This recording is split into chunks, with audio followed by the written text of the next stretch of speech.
Hola, décima clase del curso sobre símbolos en el Antiguo Oriente Medio.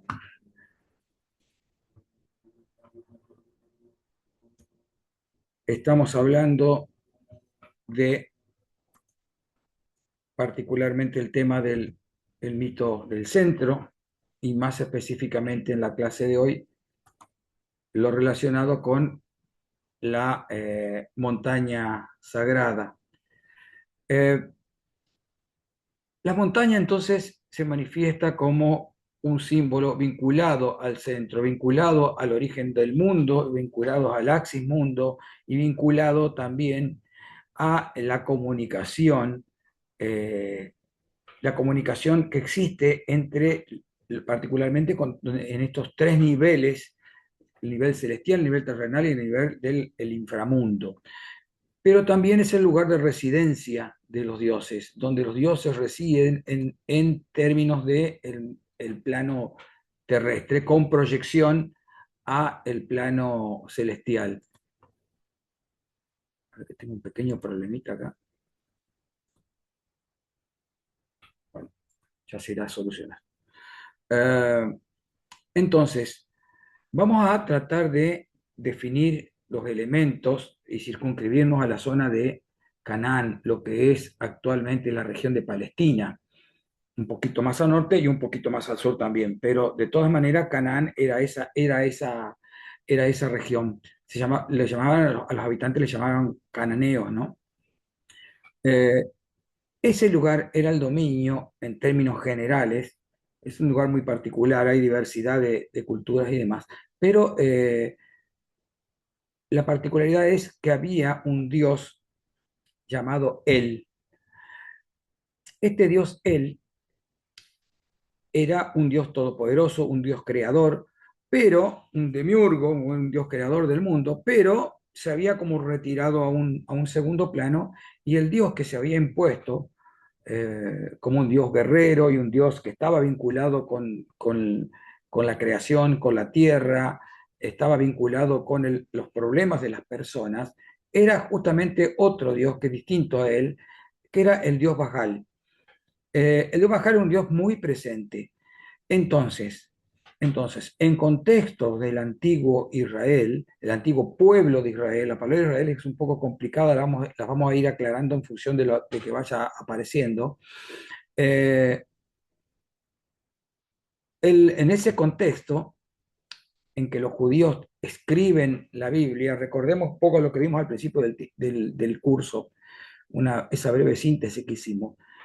Hay un momento en que el, los hebreos comienzan a manifestarse en la región históricamente y aparecen dos reinos, un reino del norte y un reino del sur. El reino del norte era el reino llamado de Israel y el reino del sur el reino de Judá.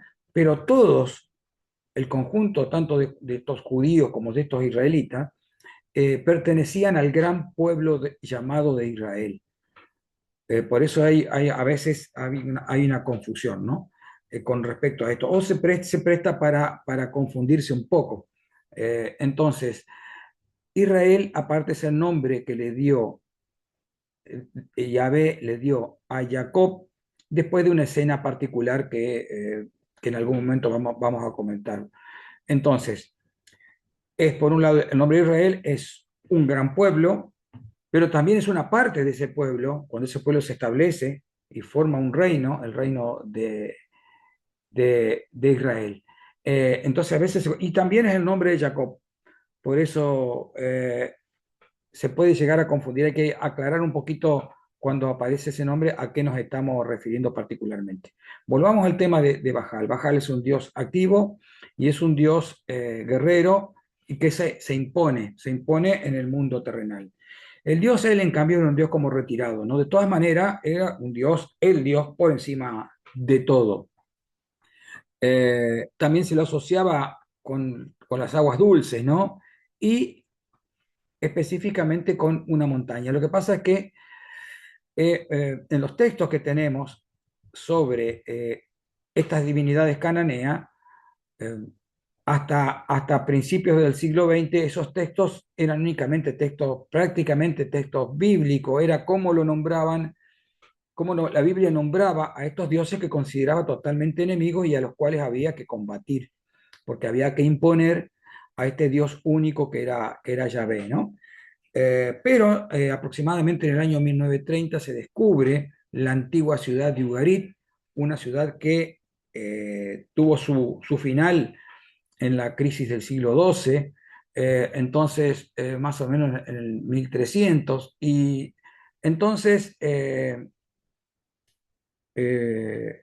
estos textos aparecen toda una colección de textos en donde se puede leer del lado de defensa de estas divinidades, del lado de defensa de la cultura cananea, porque siempre lo estuvimos viendo desde el punto de vista como enemigos del pueblo de Dios, y ahora se veían de otra manera. Entonces empiezan a aparecer nombres y se empiezan a poder hacer otro tipo de interpretaciones de las verdades históricas de estos pueblos y de este marco simbólico, ¿no? Que es lo que nos está interesando a nosotros acá. Entonces, el dios El, no se conoce poema de la creación cananeo, en Ugarit no hay, posiblemente aparezca en algún momento, pero no sabemos si eso finalmente fue escrito o no, porque todavía no hay.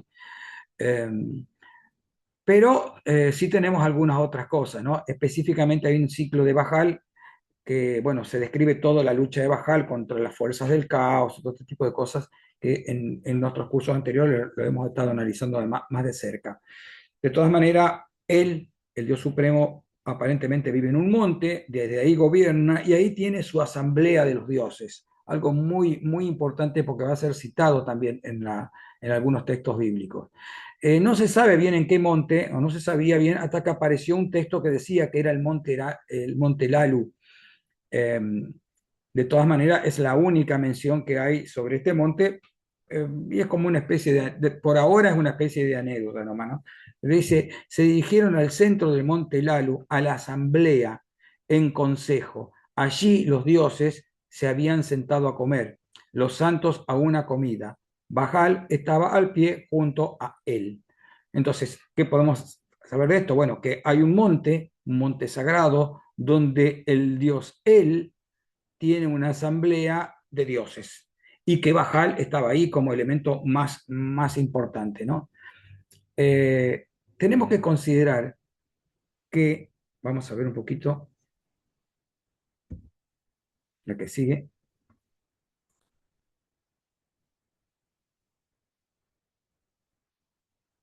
ahí se me eliminó el problemita que tenía, espero que no aparezca, que por el dios él es un dios también presente en la Biblia. Tengamos en cuenta una cosa, tengamos en cuenta una cosa, que tal vez la podemos ver con más claridad en las imágenes que siguen. Eh, Imaginemos esto, el Dios Yahvé, el Dios de la Biblia, aparentemente no es un Dios de la región propia de Canaán, propio de Palestina, sino que más bien puede llegar a venir de lo que es Arabia o de la zona del Sinaí, de esa región de Arabia, fuera de Palestina. Cuando este Dios de alguna manera llega, es nuevo en la región, no significa que la gente sea nueva en la región. Probablemente la gente adoptó un Dios eh, árabe, por así decirlo, proto-árabe, no serían árabe concretamente de lo que nosotros conocemos árabe en la actualidad. De todas maneras, de cultura arábica, ¿no? Eh, Cuando este Dios llega, tiene que competir, si trata de cerrar filas en lo que va a ser después el monoteísmo, ¿no? En ese momento podemos decir que era en todo caso el intento de una monolatría, el culto exclusivo a un dios, pero no necesariamente todavía monoteísmo, aparentemente va a surgir más adelante, en el exilio a Babilonia. Pero imaginemos en torno al siglo IX más o menos, ¿no? 9, posiblemente 10, y los siglos que vienen para acá. Tratan de instalarse, de cerrar filas en un culto exclusivo a un dios, pero la población de alguna manera se resiste, siempre eh, se va para el lado del politeísmo, que era lo natural en las religiones antiguas y específicamente en la región que estamos trabajando. Entonces, dioses particularmente como Bajal o, por ejemplo, Ayera o Astarte eran muy conocidos muy difundido el culto y la gente volvía a eso. Entonces había que luchar de alguna manera por imponer el culto exclusivo a Yahvé, tratando de desprestigiar a estos dioses. Eso es lo que hace la Biblia. La Biblia como gran texto, el espíritu de la Biblia como gran texto, es cerrar fila permanentemente sobre la imagen, de alguna manera, entre comillas, la imagen, porque son anicónicos, no tienen imágenes, eh, sobre la figura de Yahvé y condenar permanentemente la caída en el politeísmo, principalmente vinculado con el culto a los dioses Bajal y Asherah, ¿no? Entonces, en ese intento, el Dios de la Biblia se apropia de epítetos y de nombres de dioses de la región, específicamente varios de estos nombres particularmente se refieren al Dios Él, y los toma como propio.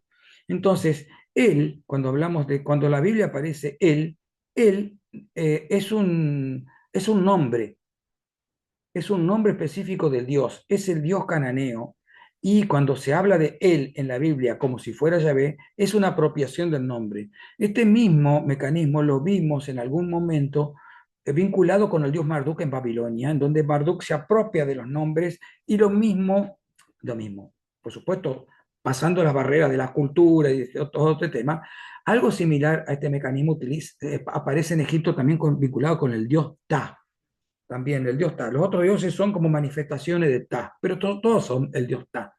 Entonces, esa idea de ir centrando sobre el interés sobre un solo dios. Por eso yo lo puse acá en caracteres hebreos, porque el dios El en la Biblia es Yahvé, pero existe también el dios El cananeo, al cual había que combatir. Por eso se apropia de ese nombre y cuando la gente dice yo le rindo culto a él, le estaría rindiendo culto a Yahvé. Es un mecanismo de ir cerrando una monolatría, en todo caso, con destinos posiblemente a un monoteísmo. Algo parecido pasa con el Elión. El Elión quiere decir el Altísimo. Y en la Biblia, el Elión es uno de los nombres de Yahvé. El Altísimo, cuando el Altísimo es otra cosa, es Yahvé. Pero el Altísimo se le llamaba a él, al dios El, que lo vemos acá representado, sentado, está tiene laminado en oro, y fíjense que tienen una corona Tef. Esta corona Tef era propia del dios Osiris, se manifestaba el poder total, y es un elemento importado por el sincretismo cananeo y egipcio, hicieron que importaran este elemento de poder y se lo pusieron al dios cananeo, pero es un atributo propiamente egipcio trasladado a la región de Canaán. Entonces, en el Deuteronomio, que se refiere al tema de las leyes en el antiguo Israel, ¿no?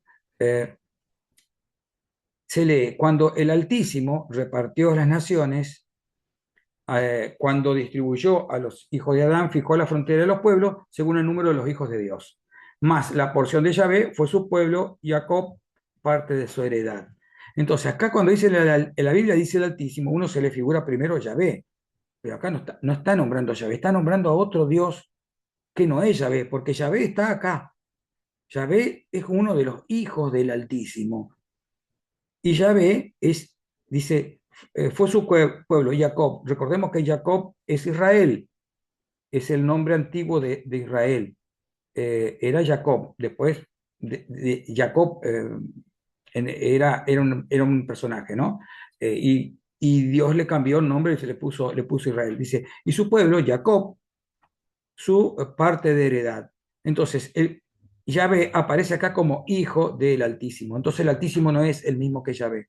Esto confunde bastante porque hay que tener en cuenta esto que le estaba mencionando. Si ustedes lo leen con el Altísimo como Yahvé, van a decir cómo Yahvé se dio a sí mismo como parte de le dio un pueblo, es muy confuso. Justamente porque acá es un residuo que ha quedado de otro momento en el cual se estaba hablando de un Dios por encima de todo lo otro, y Yahvé, un Dios de segunda línea, el cual recibe un pueblo, la tutela de un pueblo particular. Extracto del ciclo de Bajal. Entonces, él dice, abren y dedican las nubes, Bajal, un dios guerrero, acá lo vemos agarrando, teniendo una masa arriba que le va a dar a los enemigos y portador del rayo, ¿no? Dice, abre una endija en las nubes, Bajal abre su sagrada grieta en las nubes, su voz truena en los cielos, sus labios destellan relámpagos, sus pies pisan la cima del monte Safón. Otra vez, el monte, ¿no? El monte Safón, muy importante.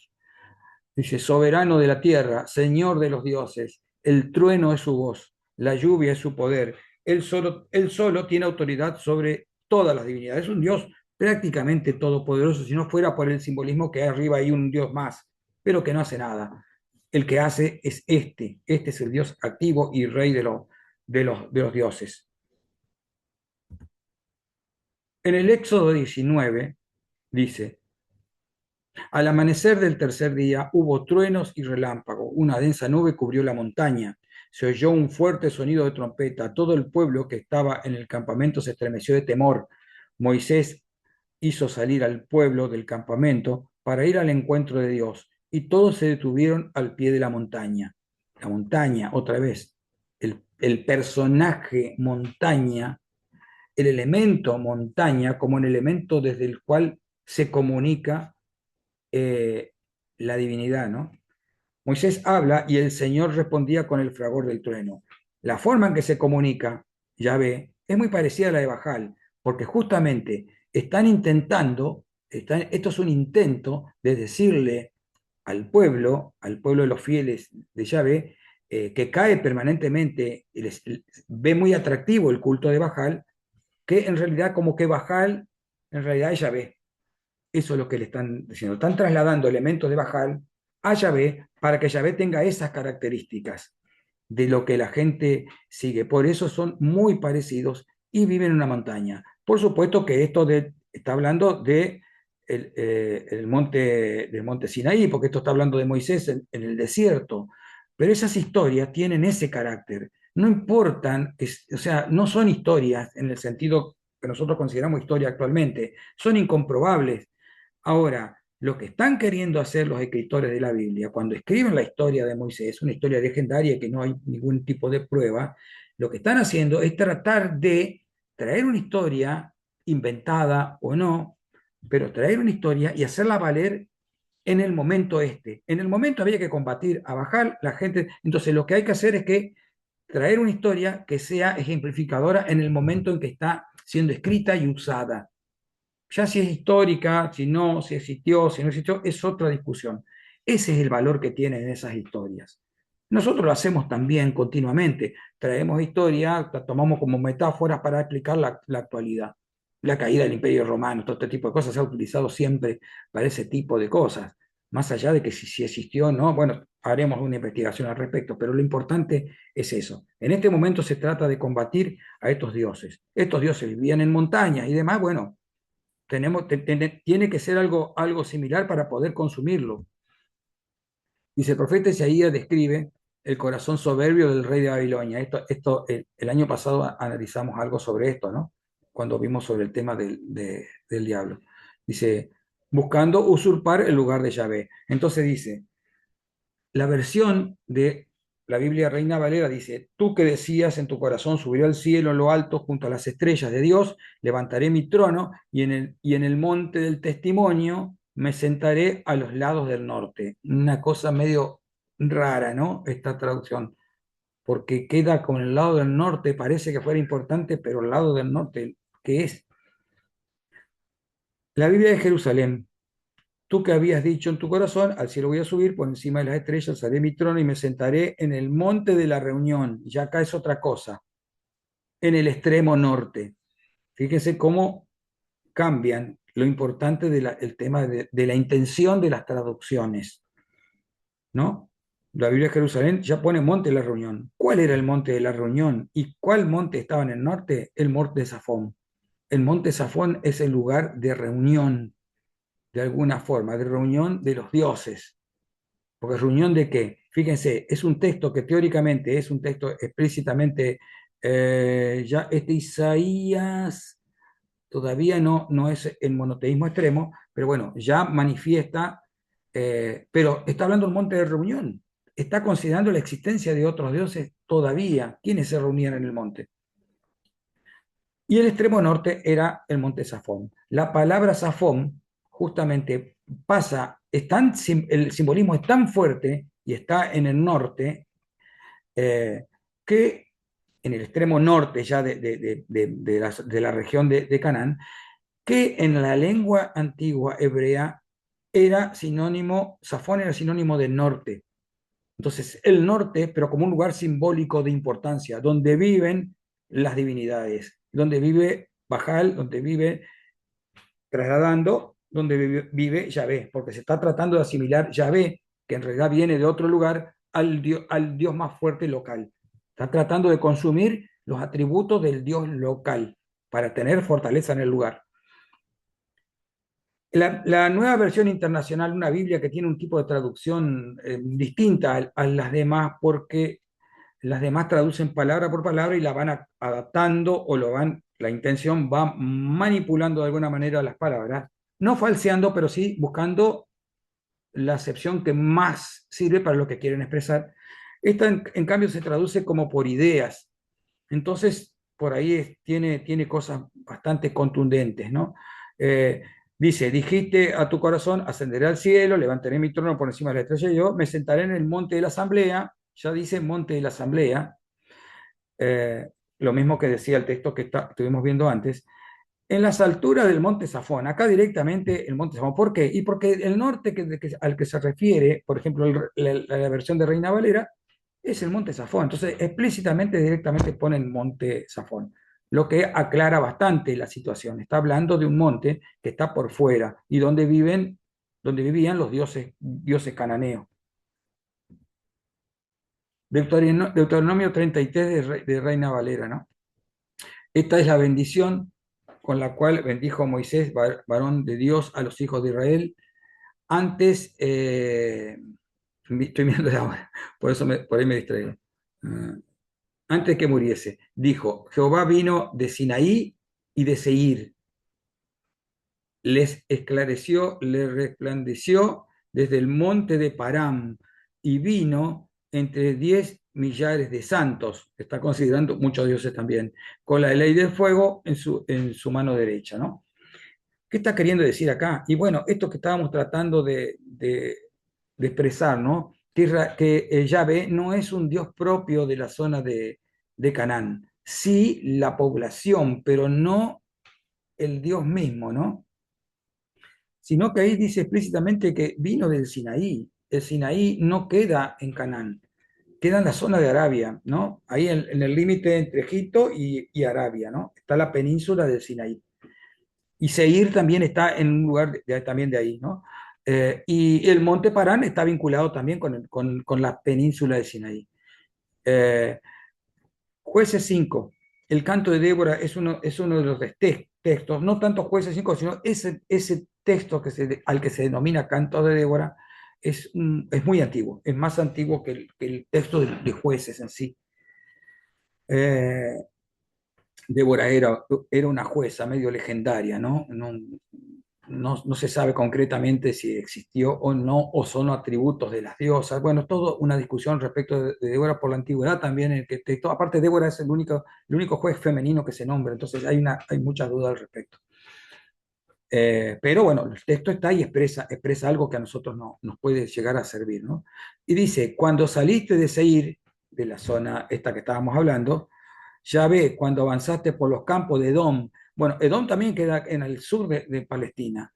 Entonces, estamos hablando de que Yahvé no es de ahí, no es de la zona de Canaán. Cuando llega a Canaán, tiene que vincularse con los dioses locales y tratar de cooptarlos. Ese es el mecanismo, tomar atributos de los dioses locales para tener fuerza local. Dice, tembló la tierra, gotearon los cielos, las nubes de agua se fundieron, los montes se licuaron delante de Yahvé, el del Sinaí. Ya está hablando que Yahvé vive de alguna manera en el Sinaí. Delante de Yahvé, dice, el Dios de Israel. Dios de Israel, pero viene de otro lado.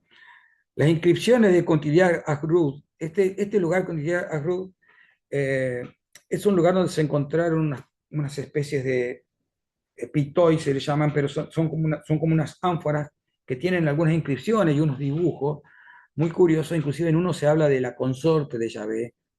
Es muy interesante ese tema, cómo cómo Yahvé perdió la contraparte femenina, ¿no?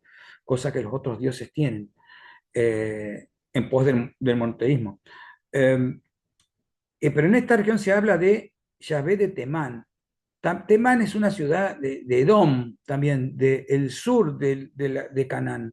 Entonces, estamos hablando justamente dice, confirmando su conexión con el norte de Arabia, ¿no? De dónde venía Yahvé originalmente. El Monte Carmelo, acá lo tenemos señalado, ¿no? Y acá tenemos la región de Galilea, de donde es originariamente Jesús, ¿no? En el norte. El Monte Carmelo es otro monte particular, porque era un monte de Bajal. Recordemos que esta región, la región de la zona de Samaria, era el antiguo reino de Israel. El antiguo reino considerado un reino blasfemo por el reino del sur, que es el reino de Judá, que es el que concretamente escribió la Biblia, más allá de que hay algunos profetas del norte también, ¿no? Pero el discurso es del reino del sur. Eh, el reino de Israel era el que caía permanentemente en el politeísmo, que rompía la alianza con Yahvé una y otra vez, ¿no?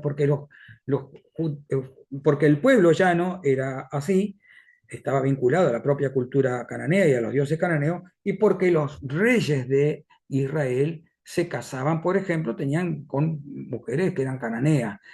Entre ellas está acá la famosa Jezabel que tenemos acá al final del texto que vamos a tratar de leer.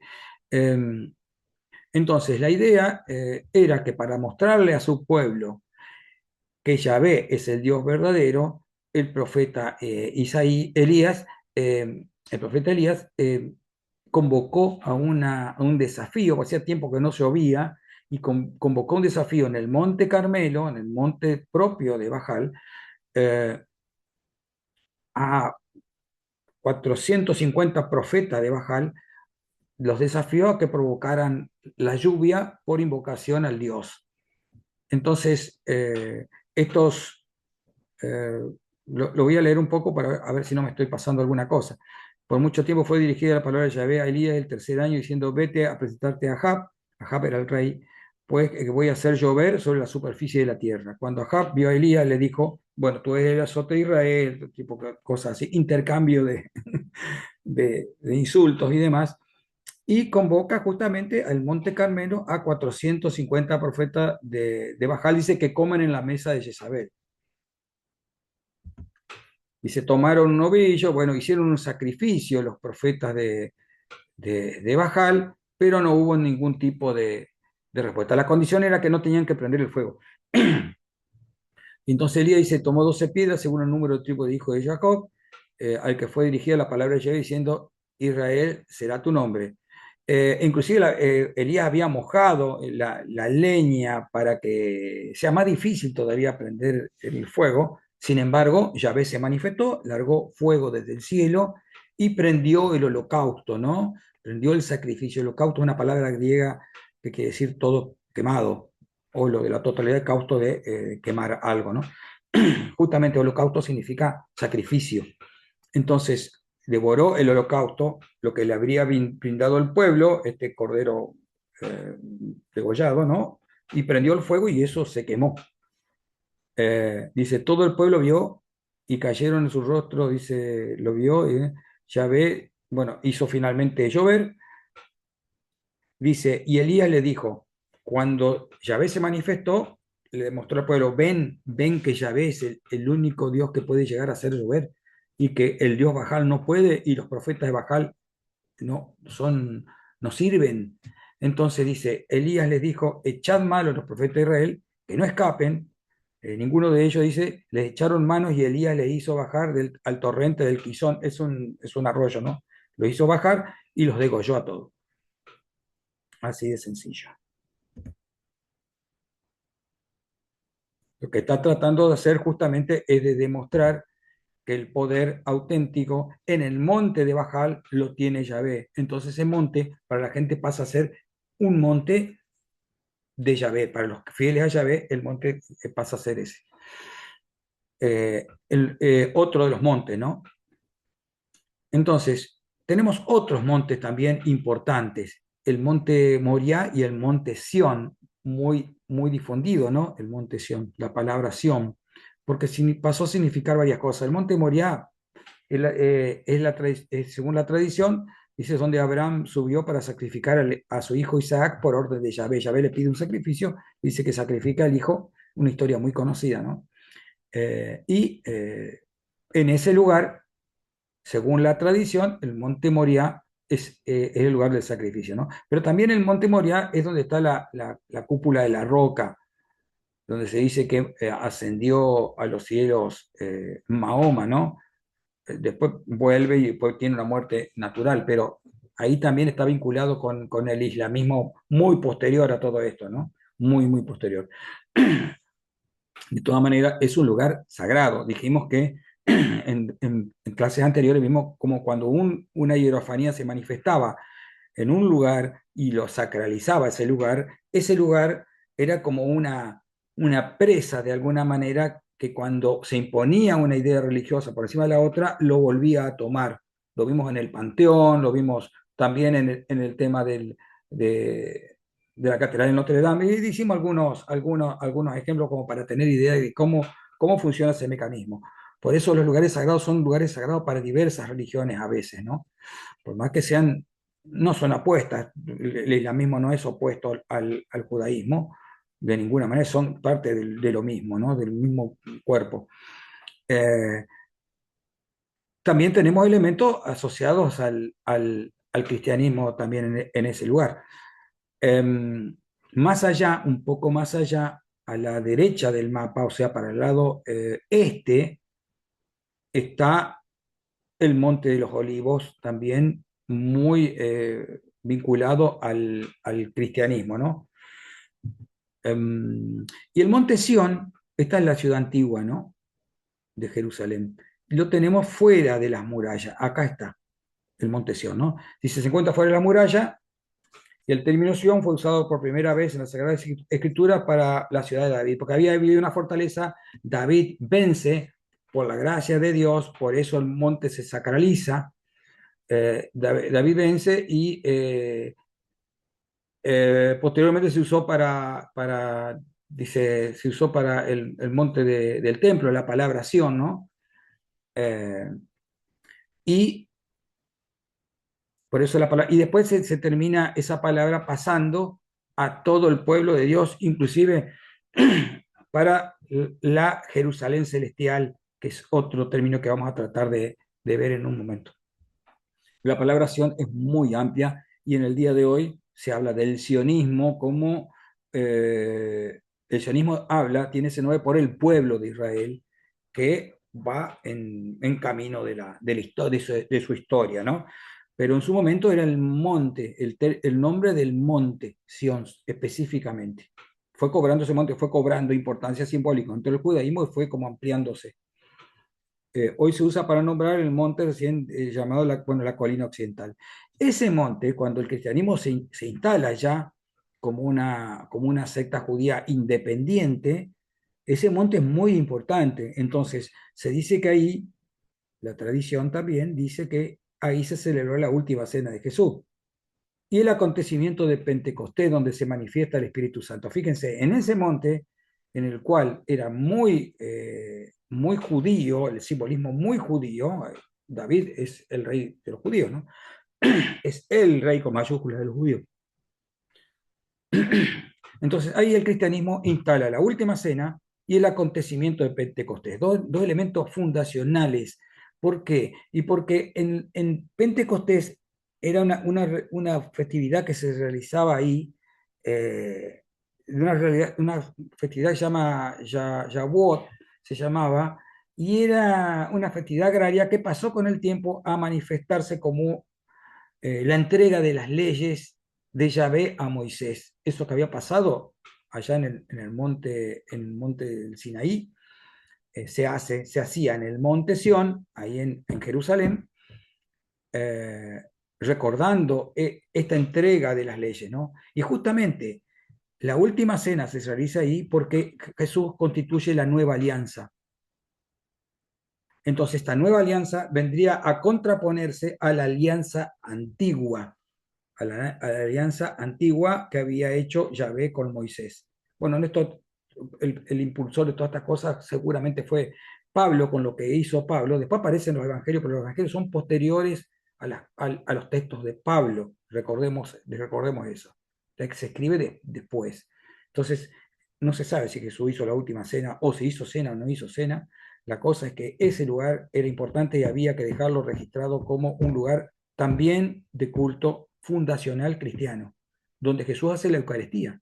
Se funda ahí, entre comillas, se funda el cristianismo, la nueva alianza con el pueblo, dejando de lado la alianza de Moisés, justamente a la cual Pablo se oponía. Por eso el cristianismo se manifestó después en universalista, porque el judaísmo, al contrario, es nacionalista, se cerraba, y el cristianismo se abrió. Entonces había que mantener ese lugar simbólico. Y el acontecimiento de Pentecostés marca el inicio de lo que va a ser después, supuestamente, lo que va a venir de la Iglesia Católica, porque es la manifestación concreta de salir a evangelizar, de la creación de lo que va a ser después la Iglesia de manera aperturista. No podemos dedicarle mucho tiempo acá a este tipo de cosas, ¿no? Ya lo hemos tratado en otro momento, pero acá nos tenemos que circunscribir al tema del simbolismo del centro de la montaña y demás. Pero son temas, seguramente, que son temas interesantes y que muchos pueden llegar a aportar cosas, ¿no? Porque son temas vinculados con la religión cristiana y mucha gente conoce mucho, ¿no?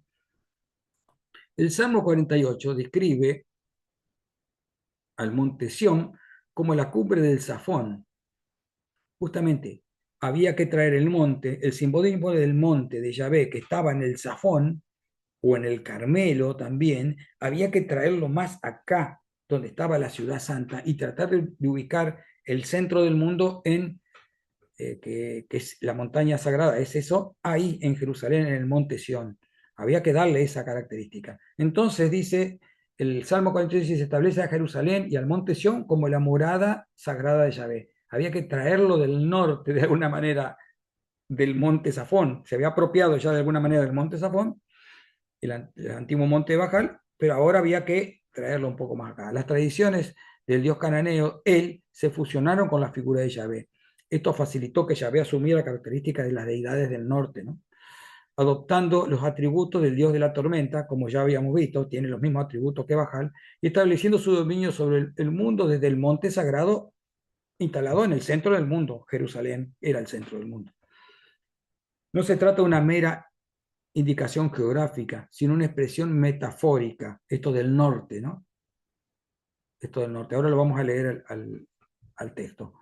Eh, Según la creencia cananea, a los lados del norte, y esto es lo que le explicaba en hebreo, Safón, norte, se dice Safón, se decía Safón, se encontraba la cima del monte, donde se reunían los dioses, ¿no? Acá estamos hablando, citando a Isaías 14. El salmista se vale de esta imagen para indicar que Sión, y no aquella montaña, el monte Safón, es el verdadero monte de Dios. Está tratando de justificar que en realidad Yahvé vive en Jerusalén. Entonces, el Salmo 48, la ciudad de nuestro Dios, su monte santo, hermosa provincia, el gozo de toda la tierra, es el monte Sión, que está en Jerusalén, ¿no? A los lados norte, la ciudad del gran rey, a los lados norte, ¿no? Hermosa su altura, eso dice la Reina Valera, ¿no?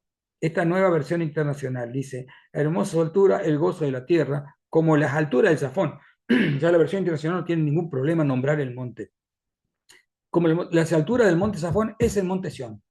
Entonces, esto que antes teníamos como sagrado allá, en realidad es acá en Jerusalén, de donde están hablando, ¿no? La ciudad del gran rey.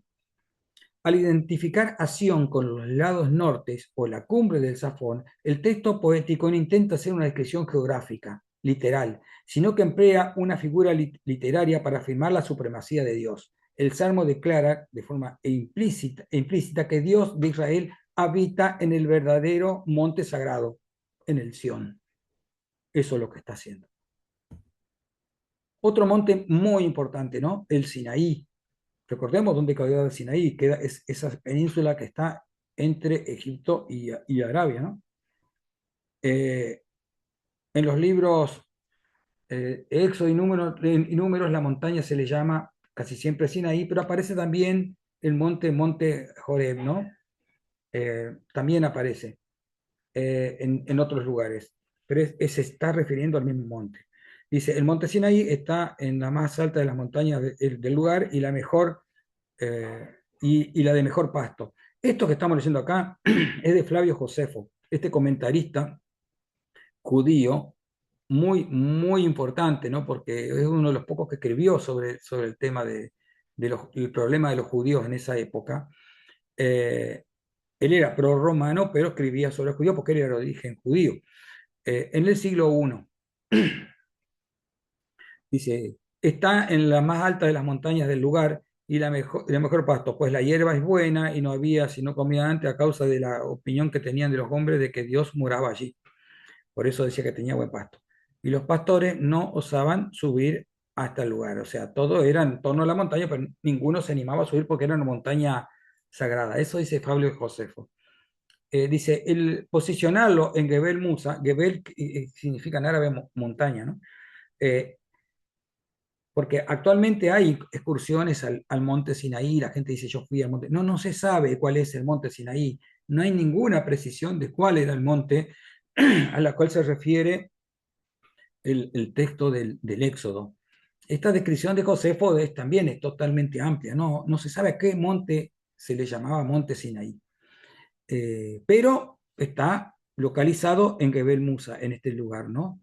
Pero eso lo localizaron unos monjes, dice, que cerca del año 300 después de Cristo, o sea, en torno al, al siglo 3, 4, fueron y localizaron la zarza ardiente. Estaba todavía la zarza ardiente, no sé si habrá, cómo habrá estado, ¿no?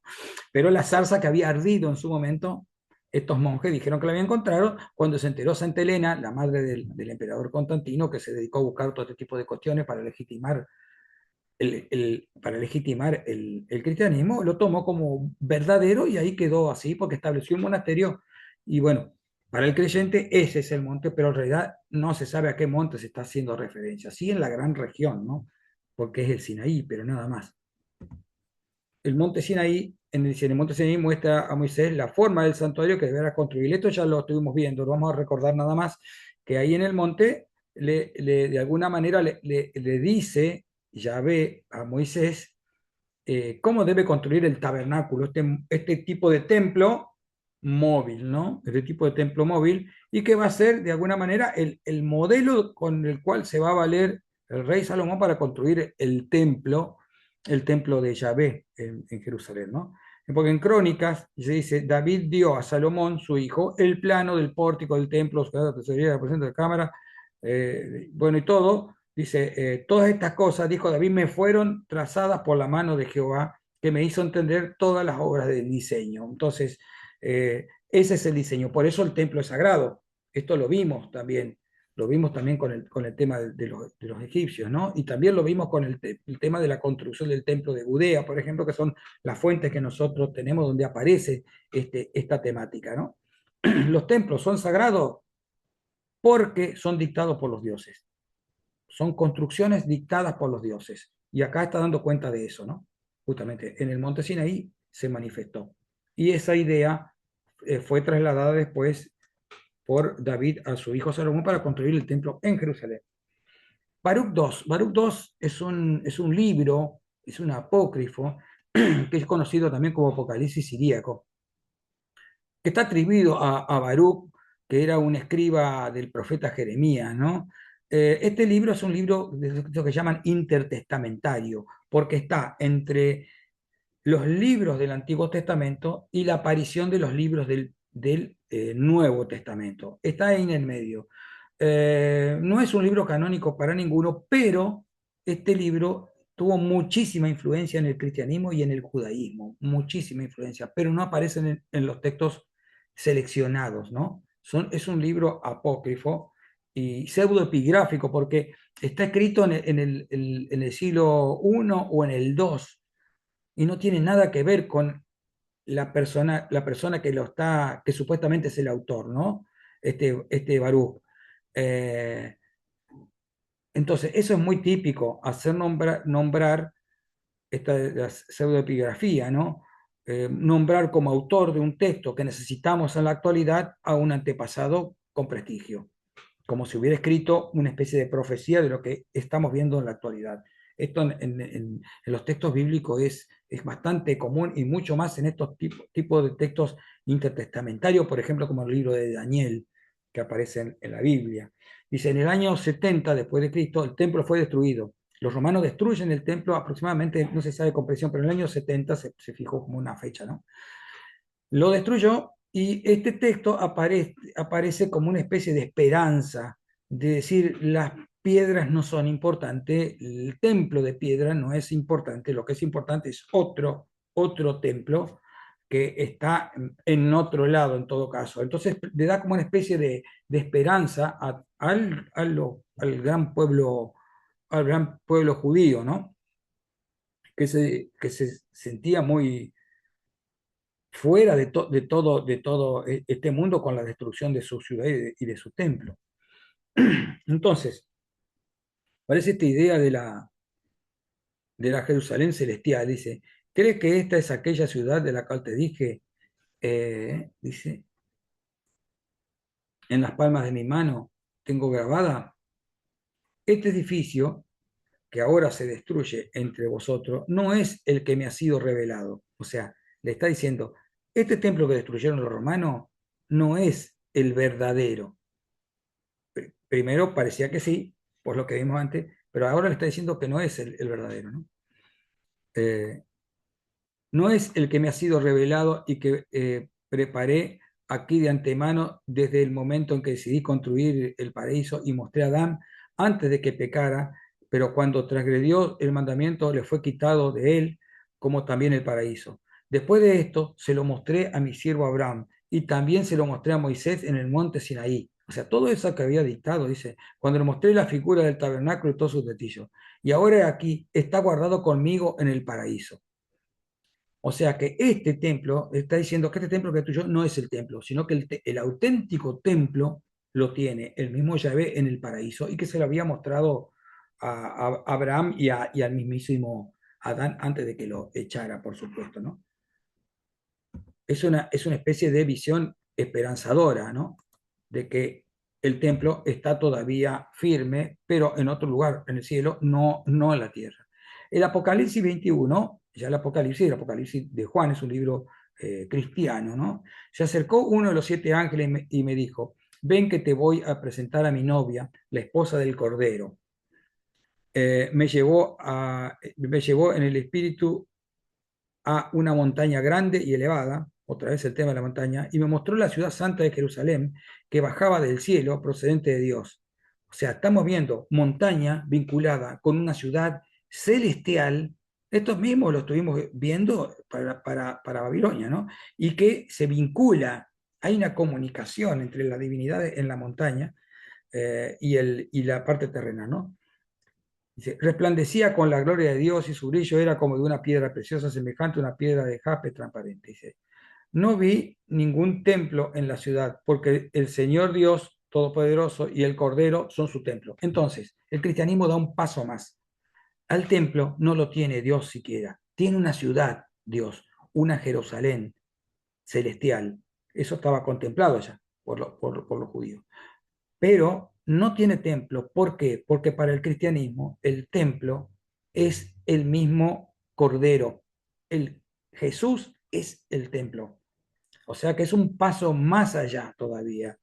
No solamente el templo no está acá, para los judíos de la época del libro de Baruch, en realidad el templo no era el de piedra, sino el que estaba en el cielo. Para los cristianos no está en el cielo el templo, lo que está en todo caso hay una ciudad celestial, pero el templo es el mismo Jesús, el Cordero. Y esto que dice la novia, te voy a presentar a la novia, la esposa del Cordero, está haciendo alusión a lo que en otro momento vimos sobre el profeta Oseas, ¿no es cierto? Cuando Oseas habla de la alianza con Yahvé y trata al pueblo de Israel como la esposa de Yahvé. Os- eh, yo estoy medio mal con el tiempo, pero Oseas era marido de Omar, que es la esposa de, de Oseas, y ella lo había engañado. Entonces él de alguna manera lo había perdonado a su mujer. Entonces eso se utilizaba como metáfora para explicar de que el pueblo de Israel caía en el politeísmo, rendía culto al dios Bajal, por ejemplo, y que Yahvé perdonaba como si fuera su esposa al pueblo de Israel, y, eh, y bueno, y establecía una alianza. A pesar de que el pueblo pecaba, se iba con, entre comillas, con otro Dios, él la perdonaba como Oseas perdonaba a su esposa. Por eso está haciendo referencia a esta forma, a esta metáfora de la novia, la esposa del Cordero, ¿no es cierto? Como la iglesia vinculada con Jesús, de esa manera. Son figuras simbólicas, ¿no? El Génesis 8 dice, se cerraron las fuentes del abismo, las cataratas de los cielos, y la lluvia de los cielos fue detenida, y las aguas crecían gradualmente sobre la tierra, se retiraron las aguas al cabo de 150 días, y reposó el arca en el mes séptimo, a los 17 días del mes, sobre los montes de Ararat. Monte de Ararat, ¿no? Es el lugar donde Dios estableció la nueva alianza con Moisés. Este tipo de cuestiones tienen que ver con esta visión cíclica del tiempo, ¿no?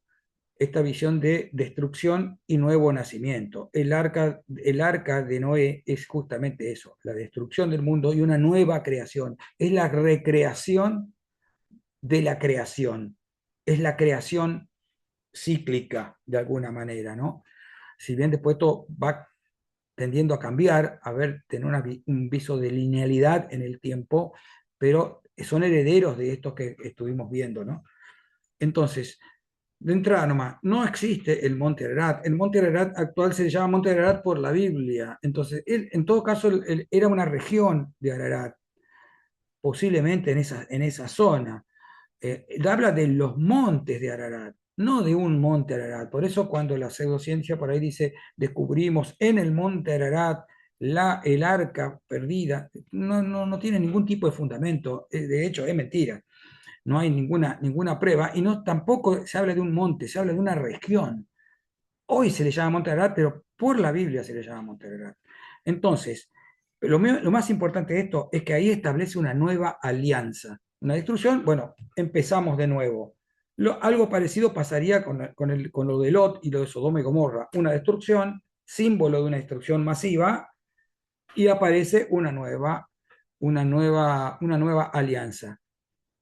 O sea, el pueblo de Dios cae en pecado, como si fuera la esposa de Oseas, ¿no? Pero lo castiga y después la perdona y vuelve la relación. Y dijo Jehová en su corazón, no volveré a maldecir la tierra, bueno, esto es esto, pero todo va a seguir como era, dice, ¿no? Están todos muertos, pero va a seguir como era con este nuevo nacimiento del cual salen el resto de los pueblos. Después viene el tema de la tabla de las naciones, que lo vimos también en otro momento, donde se justifica la existencia del resto de los pueblos, ¿no? A partir de los que sobreviven en el arca.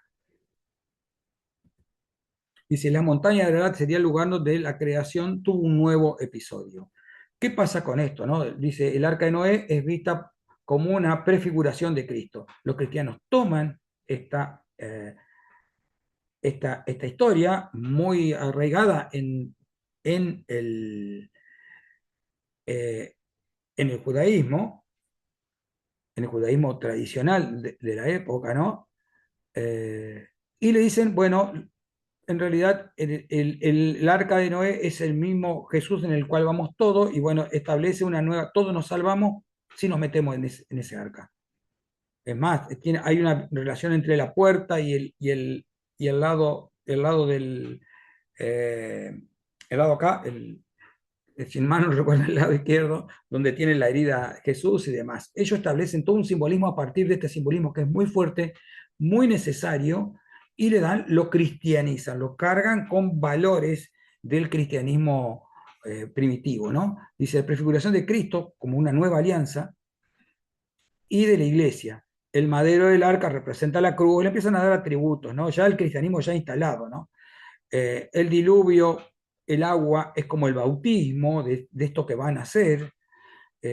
La única puerta, el acceso exclusivo, tiene una única puerta del arca, ¿no? El acceso exclusivo a la salvación a través de Jesús. Entonces dice, yo soy la puerta, en Juan dice, yo soy la puerta, el que por mí entrare será salvo. Otra vez el simbolismo del centro, otra vez el eje del mundo, otra vez la montaña, otra vez el simbolismo de la puerta, que no lo tratamos específicamente, pero está totalmente vinculado. La puerta que hay que usar, la puerta, el pórtico que vincula los tres niveles. Bueno, bueno, no tenemos más. Eso es todo por hoy. Espero que le haya resultado grata la clase. Nos vemos en la próxima.